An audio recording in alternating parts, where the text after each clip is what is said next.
Shalom, Bapak, Ibu, dan Saudara. Puji Tuhan, pada siang hari ini kita kembali lagi mendengarkan live dari Majelis Pendidikan Kristen Task Force Doa dan Konseling yang berkolaborasi dengan Barah Digital Ministry. Pada siang hari ini kita akan mendengarkan kesaksian dari narasumber kita. Beliau adalah Insinyur David C. Chandra MA. Bapak ini merupakan Ketua Badan Pengawas Majelis Pendidikan Kristen MPK Indonesia dan juga Ketua Yayasan Transformasi Bagimu Negeri. Dan beliau juga selaku pengusaha yang diberkati oleh Tuhan. Puji Tuhan. Nanti kita akan berbincang-bincang lebih jauh lagi tentang bagaimana Bapak David terjun dalam pelayanan khususnya di bidang pendidikan Kristen. Sebelumnya, saya mengajak kita terlebih dahulu tunduk di dalam pimpinan Allah Roh Kudus. Saya mengajak kita berdoa. Bapa di dalam surga, terima kasih ya Tuhan. Hati yang Tuhan letakkan bagi kami pada saat ini, berikan bagi kami melayani Tuhan. Kami mengucap syukur pada kesempatan ini kami akan mendengarkan kesaksian hamba-Mu, Bapak David, yang akan berbagi bagi kami bagaimana hamba-Mu Tuhan sudah pimpin selama terlibat, terjun di dalam pelayanan pendidikan Kristen. Tuhan berkati kami dan berkati juga media yang kami gunakan dan khususnya hamba-Mu yang berkata-kata. Biarlah semuanya boleh kami lakukan bagi hormat kemuliaan nama Tuhan saja. Terima kasih ya Bapak, kami serahkan waktu ini di dalam nama Tuhan kami Yesus Kristus. Amin. Baik, Pak David, shalom, selamat pagi Bapak. Shalom, Ena. Ya. Shalom buat semua.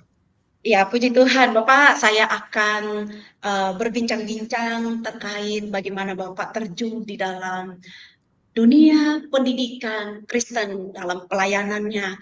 Apa yang melatar belakangi dan kapan Pak David sehingga tergerak, terdorong hatinya untuk terjun dalam pelayanan ini, khususnya memperhatikan pendidikan Kristen. Silakan Pak David. Terima kasih untuk kesempatan saya boleh membagikan bagaimana Tuhan memimpin saya untuk boleh melayani di dalam dunia pendidikan Kristen di Indonesia. Saya sebenarnya nggak pernah berpikir ataupun bermimpi kalau saya masuk di dalam dunia pendidikan.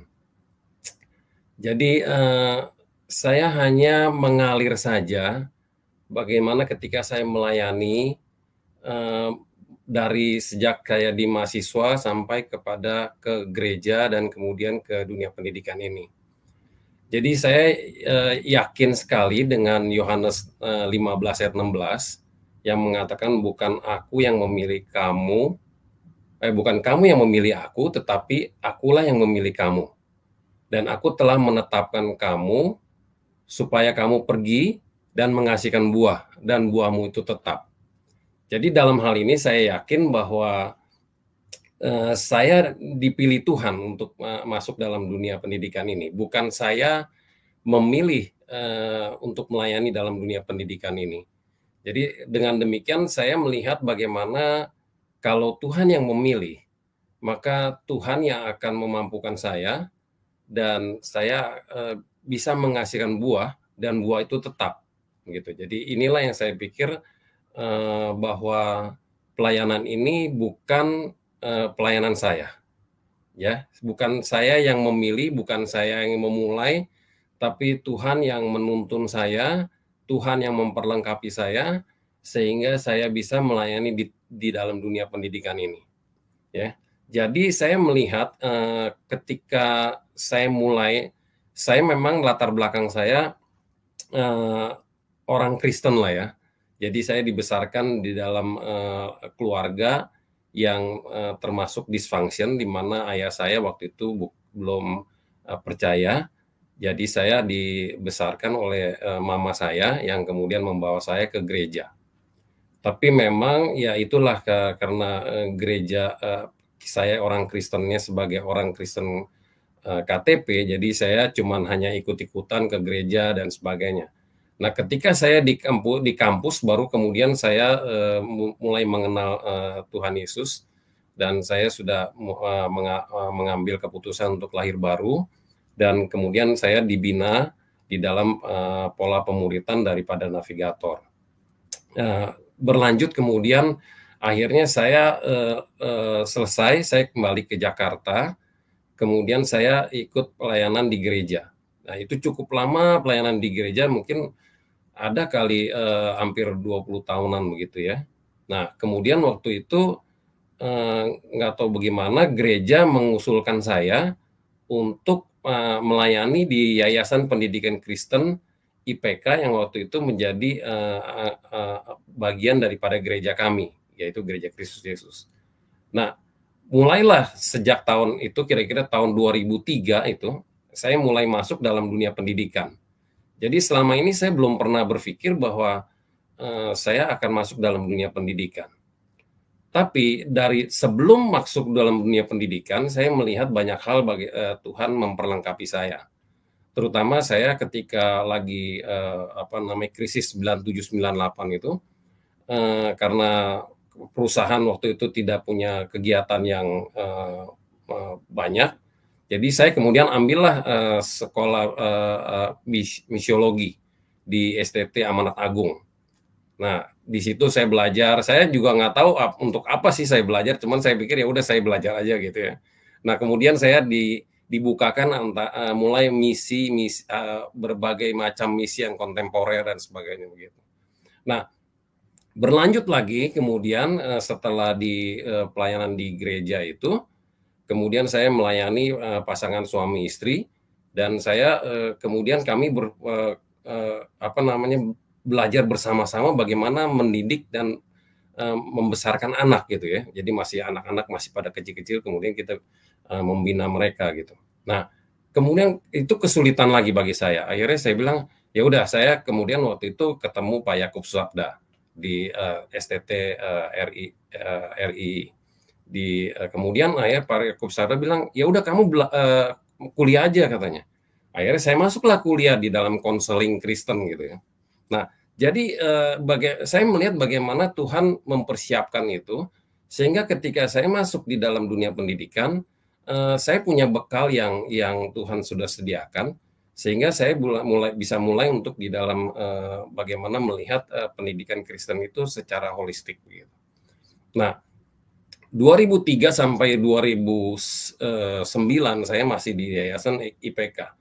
Nah, waktu itu saya cuma melihat, pendidikan Kristen itu bagus-bagus saja gitu, baik-baik saja. Nah, tapi ketika masuk di 2007, di mana kemudian IPK mengusulkan saya masuk ke MPK di 2007 itu, saya baru mulai melihat, rupanya sekolah Kristen itu tidak seperti yang saya bayangkan gitu, seperti di sekolah IPK ini, di kota besar. Ternyata justru di daerah-daerah itu sedemikian jauhnya gitu perbedaan antara kualitas dan sekolah Kristen dibandingkan dengan di kota-kota besar gitu ya. Nah, itulah kemudian akhirnya Tuhan memberikan beban kepada saya mengenai pendidikan terutama di daerah-daerah 3T ini. Yang saya pikir mereka yang begitu membutuhkan, mereka yang selama ini mungkin mengalami ketidakadilan oleh karena sementara teman-temannya punya pendidikan yang baik di daerah di kota-kota, sementara mereka di daerah-daerah tidak punya pendidikan yang baik gitu. Nah, itulah yang kemudian akhirnya Tuhan menaruh passion kepada diri saya untuk saya boleh terus memikirkan bagaimana menolong mereka supaya mereka juga mengalami pendidikan Kristen yang berkualitas dan berkarakter Kristiani. Nah, itulah sedikit daripada apa yang saya lihat, yang kemudian saya flashback, bagaimana Tuhan mempersiapkan dan Tuhan yang memilihkan pelayanan ini buat saya di dalam dunia pendidikan Kristen di Indonesia, yang selama ini belum pernah saya pikirkan. Saya juga nggak tahu kenapa saya bisa sampai di sini gitu ya. Tapi itulah kedaulatan Allah yang menuntun saya sehingga saya bisa ada di dunia pendidikan ini. Itu ya kira-kira, Ena. Wow, Pak David luar biasa sekali ya. Tuhan Tuhan, tuntun hidup Pak David dan hatinya ya. khususnya memberikan perhatian kepada pendidikan Kristen. Sangat luar biasa Pak David. Tapi begini Pak, mungkin dalam pelayanan ini adakah tantangan yang terberat sekali yang Bapak hadapi seperti itu? Lalu pertanyaannya, bagaimana Pak David melewati ini bersama Tuhan? Ketika tantangan atau kesulitan terberat itu Bapak hadapi selama ini, bagaimana Pak Bapak menghadapinya bersama Tuhan? Silakan. Ya, saya memang punya satu keyakinan bahwa kalau kita punya pelayanan yang memang on the track, artinya memang pelayanan yang disukai oleh Tuhan, maka memang pasti akan ada tantangan. Itu yang kemudian selalu ada di dalam benak saya. Jadi kalau saya tidak mengalami tantangan, saya mulai berpikir, mungkinkah ini pelayanan yang Tuhan mau? Atau jangan-jangan yang saya mau gitu. Nah, kalau memang tantangan itu ada, ya kembali lagi saya hanya membawanya kepada Tuhan gitu. Karena saya bilang, Tuhan kalau memang ini pelayanan yang Engkau mau, Engkau juga harusnya memberikan saya kemampuan untuk melewati ini gitu. Jadi ketika saya mengalami tantangan, saya justru melihat bagaimana karya Tuhan yang lebih besar lagi. Gitu. Jadi semakin tantangan itu ada, semakin saya menyerahkan kepada Tuhan, dan kemudian saya melihat lagi bagaimana Tuhan membukakan jalan sedemikian rupa gitu ya. Tantangan-tantangan itu banyak sekali karena banyak kemungkinan saya seringkali banyak yang tidak dimengerti ya, disalah mengertikan ya. Sebenarnya saya berharap begini, kemudian orang lain pikir kok saya melakukan seperti ini gitu. Jadi tantangan yang paling terbesar adalah kemudian salah dimengerti, kemudian akhirnya tidak disupport ya, tidak didukung, dan kemudian saya harus bekerja seperti bekerja sendiri, dan mungkin orang-orang melihat kok saya sepertinya hanya one man show dan sebagainya. Tapi memang itulah yang saya sering alami. Kemudian saya melihat bagaimana saya diajar Tuhan untuk tidak bergantung kepada manusia. Dan kemudian disitulah kemudian saya belajar dan mengalami bagaimana Tuhan sendiri yang menolong dan membukakan hal-hal yang jalan keluarnya begitu. Yang kemudian tanpa saya mengerti dan tanpa saya bisa sadari gitu. Ini kemudian terjadi ketika saya dipercaya untuk mengelola Yayasan Transformasi Bagimu Negeri ini. Ya, jadi bagaimana Tuhan menuntun, dan saya selama ini juga tidak pernah mengerti kenapa dan bagaimana Tuhan bisa mempercayakan semua ini. Tapi berjalannya dengan waktu, dan saya juga hanya mengalir bersama Roh Kudus yang menuntun, dan saya percaya bahwa kalau Tuhan yang punya pelayanan ini, maka Dia yang akan memberikan jalan keluar dari setiap tantangan yang saya hadapi. Dan sampai hari ini saya bersyukur bahwa tantangan demi tantangan yang ada saya bisa lewati, oleh karena saya percaya bahwa kalau Tuhan yang menuntun saya sampai kepada pelayanan ini, maka saya minta Tuhan sendiri yang bekerja di dalamnya gitu, bukan karena kemampuan saya. Oleh karena itu dari situ sebenarnya saya juga belajar banyak.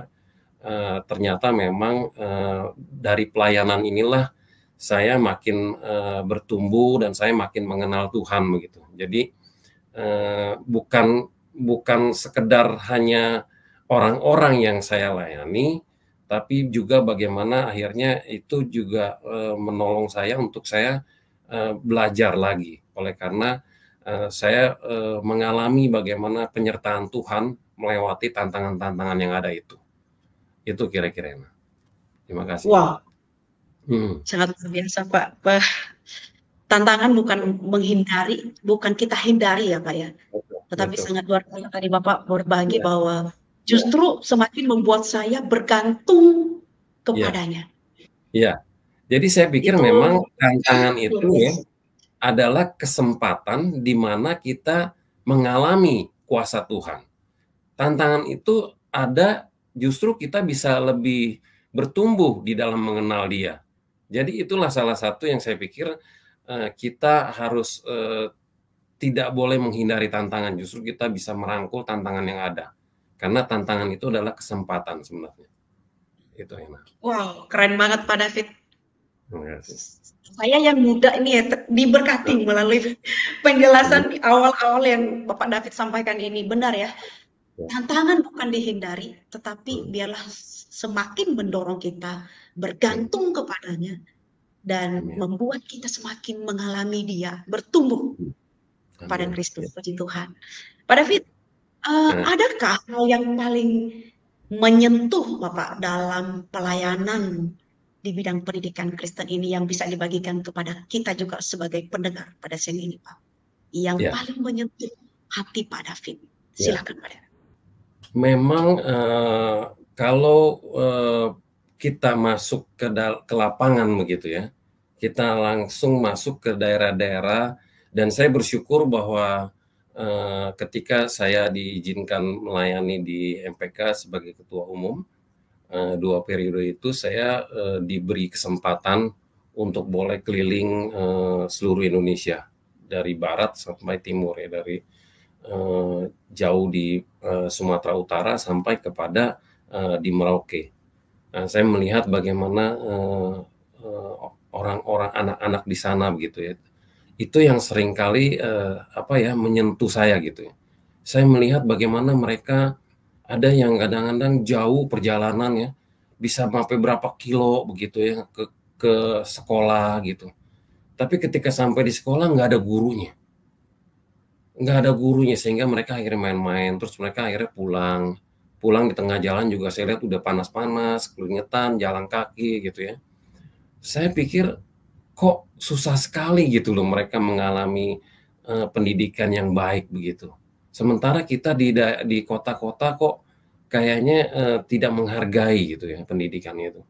Disitulah kemudian saya melihat bagaimana justru ketika kita melihat orang-orang itu membutuhkan, anak-anak itu membutuhkan, dan ketika mereka begitu senangnya ketika mereka bisa menyelesaikan soal-soal gitu ya, ketika gurunya kemudian mengajar mereka duduk diam dengan baik begitu, aduh itu satu hal yang membuat saya tuh tersentuh gitu.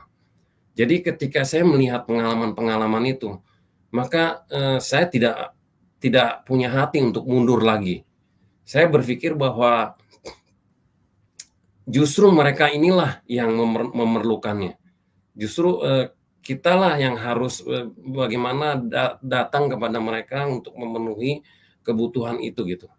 Jadi inilah yang kemudian akhirnya membuat saya semakin semakin yakin, oleh karena saya percaya Tuhan sendiri yang memberi passion ini ya. Dengan Tuhan membukakan, Tuhan mencelikkan mata hati saya untuk boleh melihat ladang yang sudah menguning, yang untuk siap untuk dituai ini.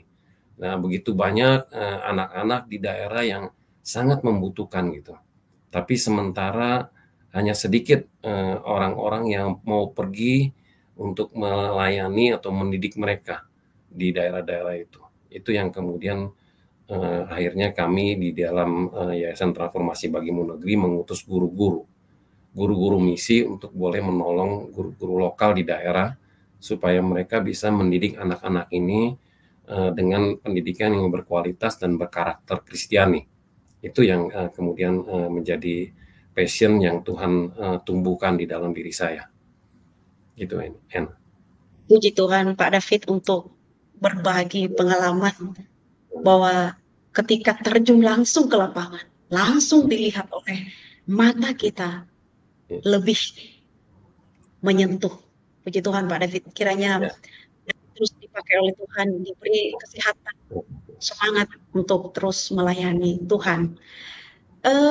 Apakah ada Bapak David pesan atau nasihat Bapak buat kita, para pendengar live pada siang hari ini, khususnya kepada anak-anak Tuhan, orang-orang percaya yang lainnya juga rindu untuk melayani seperti yang sudah Tuhan letakkan di dalam hati pada. Silakan Pak. Saya hanya ingin membagikan Yohanes 15 ayat 5. Itu dikatakan Tuhan Yesus berkata, akulah pokok anggur dan kamulah ranting-rantingnya. Ya, barang siapa yang tinggal di dalam aku dan aku di dalam dia, dia akan berbuah banyak. Ya, jadi di luar aku, kamu tidak dapat berbuat apa-apa. Jadi kalau kita mau melayani, memang kita harus menempel kepada pokok anggur itu. Nggak mungkin kita bisa berbuah banyak tanpa kita menempel pada pokok anggur itu.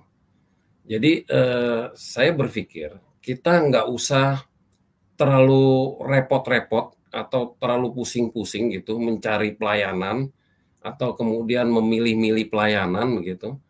Yang saya pikir bahwa tugas kita hanya menempel pada pokok anggur itu. Kita bangun hubungan yang intim dengan Tuhan Yesus dan biarkanlah Dia yang bekerja melalui hidup kita sehingga kita bisa berbuah banyak itu. Sebab memang kalau kita usahakan sendiri pelayanan itu atau kita pilih-pilih pelayanan itu, maka kita nggak mungkin atau tidak bisa lagi untuk berbuah banyak. Oleh karena Tuhan Yesus katakan bahwa di luar aku kamu tidak dapat berbuat apa-apa. Mungkin di hadapan manusia kita kelihatan berhasil, tapi sementara sebenarnya itu bukan buah yang tetap, bukan buah yang diharapkan oleh Tuhan Yesus gitu. Jadi saya berpikir bahwa mari kita terus melekat dan menempel pada pokok anggur itu. Dan selebihnya biarkan Tuhan sendiri yang akan menuntun kita, memilih kita, menetapkan kita untuk kita melayani di mana yang Tuhan sediakan gitu. Itu saja sih yang saya pikir. Terima kasih Ana. Menempel dan melekat kepada pokok anggur yang benar. Ya. Sehat yang sangat luar biasa buat kita semua pendengar siaran hari ini. Terakhir Pak David dari perbincangan hari ini, silahkan Pak David memberikan closing statement yang menguatkan dan yang juga mendorong semangat para hamba-hamba Tuhan, anak-anak Tuhan, orang-orang percaya yang telah ditebus oleh darah Kristus juga memiliki hati untuk melayani, khususnya di bidang pendidikan Kristen. Silahkan Pak David. Ya.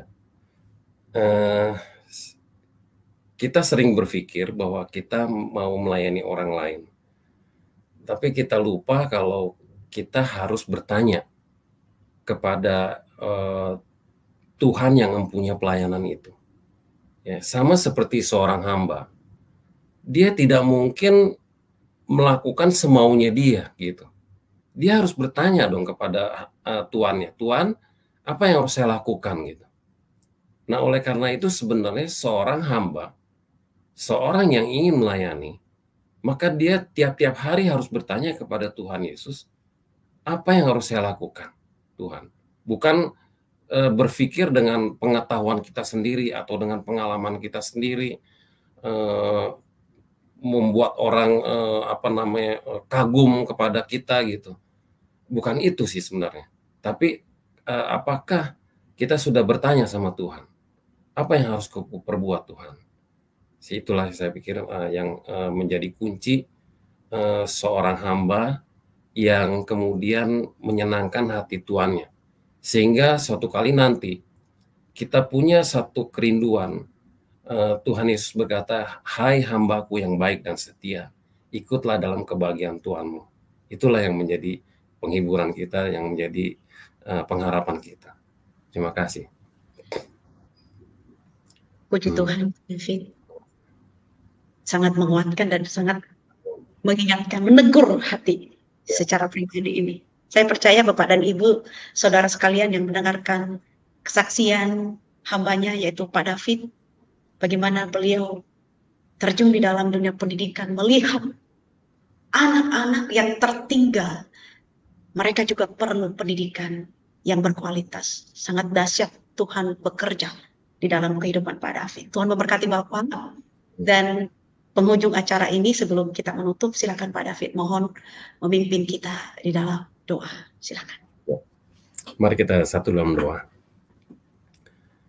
Bapak, kami bersyukur untuk kebaikan Tuhan, untuk kesetiaan Tuhan dan kemurahan Tuhan kepada kami, sehingga kami boleh dilayakkan untuk menjadi mitra-Mu Tuhan, untuk kami boleh melayani di ladang. Siapakah kami Tuhan? Kami adalah orang-orang yang terbatas. Kami tidak akan mampu melakukan apa yang Engkau inginkan, apa yang Engkau kehendaki tanpa Engkau sendiri yang menuntun kami. Oleh karena itu Tuhan, kami sungguh berharap supaya sebagai orang-orang yang sudah ditebus, sebagai orang-orang yang sudah menjadi hamba-Mu, izinkan kami Tuhan untuk kami boleh berbuah banyak seturut dengan maksud dan rencana-Mu dalam kehidupan kami.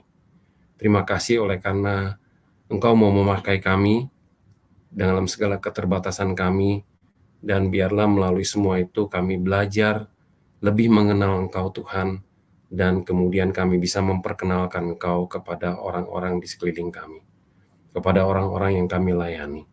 Terima kasih Tuhan Yesus, kami berdoa supaya apa yang sudah kami bicarakan ini Engkau berkati sehingga boleh menjadi berkat bagi banyak orang yang mendengarkannya.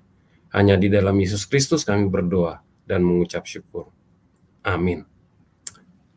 Amin sekali lagi Bapak, terima kasih banyak untuk sharing pada siang hari ini. Dan Bapak Ibu sekalian, jikalau Bapak Ibu tadi hadir atau mendengarkan siaran ini di pertengahan live, silahkan boleh mengunjungi YouTube MPK Indonesia dan Bara Digital Ministry. Di sana akan utuh, boleh diperjelaskan kembali dari awal hingga sampai akhir sharing dari hambanya, dari narasumber kita pada hari ini, yaitu Pak David. Dan kita akan bertemu kembali di live-live berikutnya di minggu-minggu yang akan datang. Saya Benelia Hulu dari Majelis Pendidikan Kristen Indonesia dan Bapak David, serta teman-teman yang melayani di belakang layar, mohon undur diri. Shalom, selamat siang Tuhan. Terima kasih, Elna.